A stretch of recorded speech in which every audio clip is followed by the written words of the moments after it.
طرح بسندگی زبان فارسی. یکی از کلید واژه‌های جهانی که به حقوق بشر قائل است، مفهوم عدالت است. عدالت از جمله مفاهیم نخستین است که در فلسفه خلقت نیز بر آن سهه گذاشته شده است. چون با یک رژیم بیمار، تمامیت‌گرا و ایدئولوژیک و خودمرکزبین روبرو هستیم.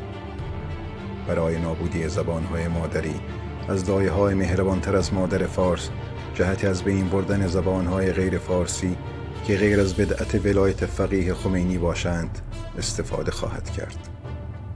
در مقابل به نظر می رسد عادلانه خواندن این طرح بیشترین قرابت معنایی را با تعریف هگل از عدالت داشته باشد که تعریفی انسانی به شمار نمی آید وقتی که می گوید آن چیزی که دولت می گوید عدالت است.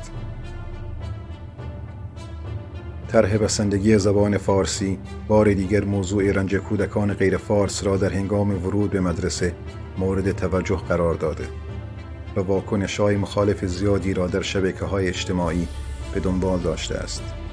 منتقدان اجرای این طرح را همچون گامی دیگر در راستای اجرایی کردن سیاست‌های معطوف به از بین رفتن زبان‌های غیر فارسی و افزودن به رنجی می‌دانند که کودکی غیر فارس زبان در سالهای اول ورود به مدرسه تجربه می‌کند.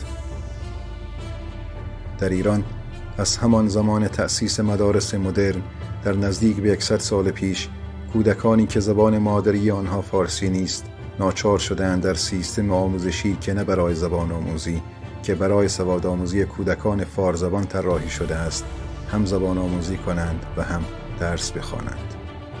این یعنی تحمیل رنج دیرپای ناشی از سواد آموزی به زبانی که بلد نیستند و با آن پیوند عاطفی ندارند، رنجی که جدای از عوارض عاطفی پایدار بنابر آمار آموزش و پرورش از جمله آثار آن نرخ بالای تکرار پایه و بازماندن از ادامه تحصیل در مناطقی از کشور است که زبان مادری دانش آموزان آن فارسی نیست. در سالهای آغازین مدرسه معلم‌ها بیشتر و عمدتاً به فارسی تدریس می‌کنند، چون از سر ناچاری و برای حفظ موقعیت شغلی نمی‌توانند در مقابل اجرای یک سیاست خاص در مدرسه مقاومت زیادی بکنند.